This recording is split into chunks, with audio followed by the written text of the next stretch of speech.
Hey everyone, Atreyu is back. I do hope you all are doing well. So I have another question to answer in today's Ask Atreyu video.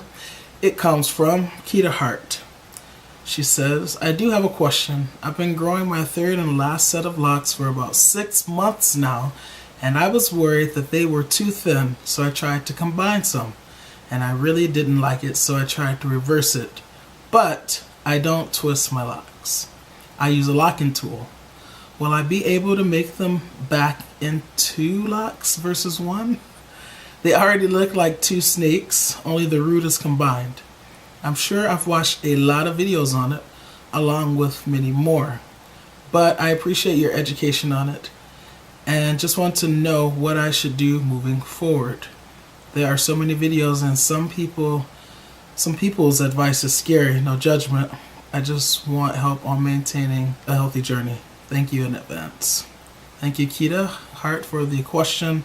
And yeah, I mean, I understand, wanting to make the best decisions for your lock journey. I think that should be everyone's goal, right? So, first of all, I don't have experience using a locking tool. I've never used one because I started with comb coils and I've done retwist ever since. So let me just put that out there. Also, while I'm putting things out there, if you guys are wondering why I wear this, one, I made it, so I love it. But two, this is my official thinking cap, and I need to be able to think when I make these Ask Atreyu videos responding to your questions. So yeah, you're probably always or most times gonna see this on because I need to think. It's my thinking cap. All right, getting back. So you combine some locks that you thought they were too thin, and once again I want to revisit the fact that just because locks are thin doesn't mean they're in danger of breaking off, okay? You should be concerned about whether they're thinning, that is when your lock is in danger, or whether your scalp is producing fewer hairs than it used to, maybe you're thinning at the scalp. And that is also something that you should be afraid of or concerned about. But just having naturally thin locks because the parts are smaller, that's not really a cause for concern. I just want to put that out there and reiterate it as many times as necessary, because I think a lot of people out there believe that because they have thin locks, or because some of their locks are thin, that something is wrong, or that that's just inherently a bad thing, and it's not, okay? I have thin locks on my head as well, and I've shown that in videos. Check out my video, thin versus thinning locks. I'll put a card up there so you can refer back to that. So yeah, you thought that some of them were too thin, and you combined them, and you tried to reverse it. Your question says, will I be able to make them back into two locks versus one? Well, it depends on how tangled they are, how much matting has already occurred between the two locks. I've seen some crazy things on YouTube. I've seen people taking scissors to their locks to re-separate them, and I don't advise that, because even if you successfully cut your locks in half and separate that way, God only knows how much internal damage you've done to the actual strands. And say you want to comb out your locks one day, it's just a mess. So I would say whether or not you'll be able to reverse the process depends on how long you've waited to attempt to reverse it, and also how quickly your hair mats up. So you're gonna have to try it out. You're gonna have to see if you can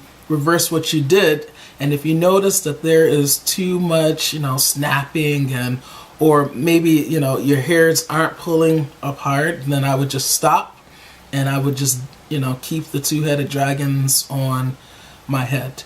Now, I don't know if you wanted to reverse them because you thought the locks became too big, or you finally decided that, hey, those locks that I thought were too thin weren't too thin, they're alright. Whatever the case may be, if you get to the point where you can't reverse it, meaning where you're going to do damage just to separate that one lock back into two where it's combined at the root, then something you can always do so that you don't have two-headed dragons or double-headed dragons or snakes, like you said, is you can twist those locks around each other and put a rubber band on the end of it, and then it will all form one solid lock. Now it's going to take a while, okay? I still have locks that I've combined with that method that are still combining. But yeah, that's something that you can do. So it just depends on what you want.